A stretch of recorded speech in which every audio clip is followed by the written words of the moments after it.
में बड़ी तैयारियां चल रही हैं। इतनी सुंदर सजावट हो रही है और किसी विशेष पकवान की सुगंध भी आ रही है। लगता है कोई विशेष उत्सव होने वाला है। चलो माँ से पूछता हूँ। माँ, आज घर में कोई उत्सव है? कोई अतिथि आ रहे हैं? आप ये फूलों की माला किसके लिए बना रही हो? मुझे भी तो कुछ बताओ। हाँ पुत्र, आज हमारे घर एक बहुत ही विशेष अतिथि आ रहे हैं। ये सारी तैयारियां उन्हीं के स्वागत के लिए हो रही है और ये पुष्प माला भी मैं उन्हीं के लिए बना रही हूँ। विशेष अतिथि? कौन से विशेष अतिथि? उनका नाम क्या है? वो हमारे साथ कब तक रहेंगे? अरे, एक साथ इतने सारे प्रश्न करोगी तो मैं कैसे उत्तर दूंगी? क्षमा करना माँ, मुझे बड़ी उत्सुकता हो रही है इसलिए। आज गणेश चतुर्थी है पुत्र, और आज हमारे घर भगवान श्री गणेश आ रहे हैं और वो अनंत चतुर्दशी तक हमारे घर पर ही रहेंगे, हम सब के साथ। हमारे घर भगवान जी आ रहे हैं? वाह, फिर तो बड़ा आनंद आएगा, है ना माँ? हाँ, गणु आते हैं तो आनंद तो बहुत आता है। गणु? ये गणु कौन है? क्या हमारे घर दो अतिथि आ रहे हैं? नहीं आर्य, गणपति जी को ही हम प्रेम से गणु कहते हैं। गणपति गणेश जी का ही एक नाम है।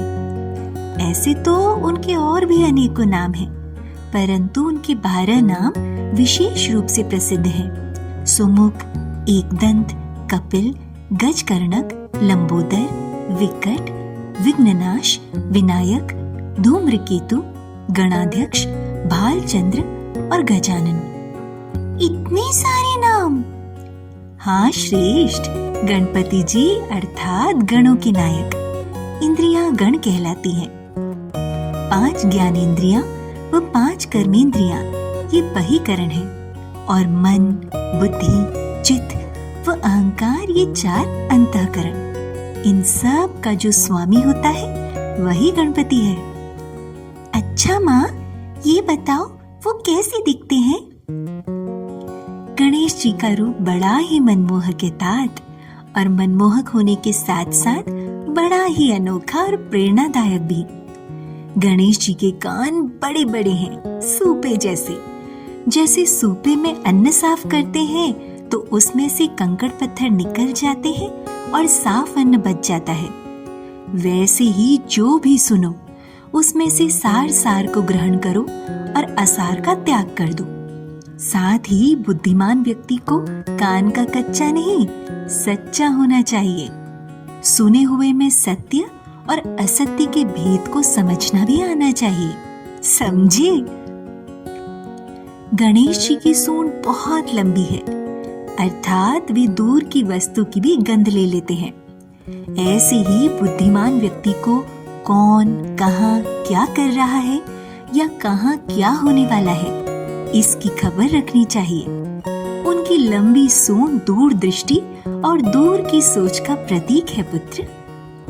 गणेश जी की आंखें बहुत छोटी छोटी हैं, जो ये सिखाती हैं कि हमें सूक्ष्म दृष्टि वाला होना चाहिए, ताकि हम सही गलत, अच्छे बुरे, पुण्य पाप, कर्म अकर्म का अंतर स्पष्ट रूप से देख सकें। गणेश जी का उदर यानी पेट बड़ा है। गणेश जी का बड़ा पेट उदार हृदय और बड़े मन का द्योतक है पुत्र। उदार हृदयी व्यक्ति क्षमाशील होता है। वो किसी की बड़ी से बड़ी भूल को क्षण भर में क्षमा कर देता है। साथ ही वो किसी की विश्वास पूर्वक कही बात इधर उधर नहीं करता, अपितु अपने उदर में ही समा लेता है। गणेश जी के छोटे छोटे पैर इस बात का संकेत करते हैं, धीरा सो गंभीरा, अर्थात किसी भी कार्य में यदि सफल होना है तो सोच विचार कर ही कार्य करना चाहिए। हड़बड़ी या जल्दबाजी में परिणाम का विचार किए बिना कोई काम नहीं करना चाहिए। गणेश जी हमारे घर कैसे आएंगे माँ? अपने वाहन मूषक पर बैठकर। इतने बड़े गणेश जी इतने छोटे से मूषक पर? उन्होंने अपने वाहन के रूप में मूषक को ही क्यों चुना माँ?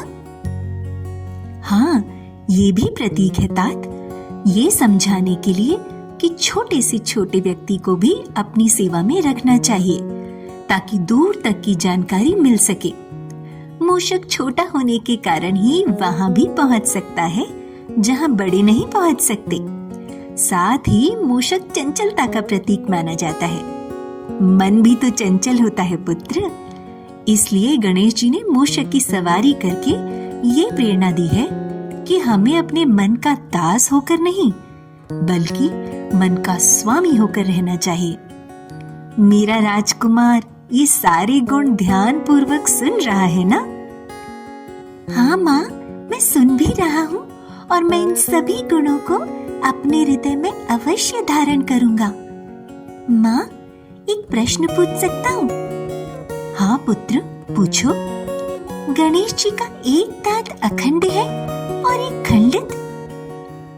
गणपति जी का अखंड दांत श्रद्धा का प्रतीक है पुत्र, जिसका अर्थ है कि गुरु और भगवान के प्रति हमारी श्रद्धा कभी खंडित नहीं होनी चाहिए। और खंडित दांत त्याग का प्रतीक है, जो परहित के लिए अपनी प्रिय से प्रिय वस्तु का त्याग करने की प्रेरणा देता है। जानते हो पुत्र, जब महर्षि वेद व्यास जी लोक मांगल्य हेतु महाभारत की रचना कर रहे थे, तब उन्हें एक ऐसे लेखक की खोज थी जो उनके विचारों को बाधित किए बिना लगातार लिखता रहे। जो वेद व्यास जी गणेश जी के पास महाभारत की रचना का प्रस्ताव लेकर पहुंचे, तो गणेश जी ने उनके सामने एक शर्त रखी। उन्होंने कहा कि वे ये महाकाव्य तभी लिखेंगे जब व्यास जी बिना रुके वर्णन करेंगे। अगर वे बीच में रुक गए तो गणेश जी लिखना बंद कर देंगे। व्यास जी ने गणेश जी की ये शर्त मान ली। फिर वेद व्यास जी ने भी गणेश जी के सामने शर्त रखी कि गणेश जी श्लोक को पूरी तरह से समझने के बाद ही लिखेंगे। गणेश जी भी वेद व्यास जी की ये शर्त मानने को तैयार हो गए और उन्होंने महाभारत लिखना प्रारंभ किया। गणेश जी की लिखने की गति इतनी तेज थी कि वेद व्यास जी बोलते बोलते थक जाते थे और इस प्रकार 3 वर्ष में 1 लाख से भी अधिक श्लोकों वाले महाभारत ग्रंथ की रचना हुई। 1 लाख श्लोक 3 वर्षों तक लगातार लेखन, अद्भुत माँ, अद्भुत। हाँ, अद्भुत गणेश जी के कार्य भी अद्भुत हैं पुत्र। चलो चलो, अभी बहुत सारी तैयारियां करनी शेष हैं। और माँ, वो सुगंध मोदक से आ रही है आत्मज, जो गणेश जी को अत्यंत प्रिय है। गणेश जी की मोदक के प्रति प्रियता हमें हमारी वाणी में, हमारे व्यवहार में, हमारे जीवन में सत्संग, साधना और सत्कर्मों की मधुरता बढ़ाने की ओर प्रेरित करती है। अब तो मैं गणेश जी से मिलने के लिए अत्यंत आतुर हूँ और जब वो घर आएंगे तो मैं उन्हें वापस नहीं जाने दूंगा और मैं अपने जीवन में उनके ये सारे गुण, उनके आशीर्वाद स्वरूप अवश्य धारण करूंगा। गणपति बाप्पा मोरया।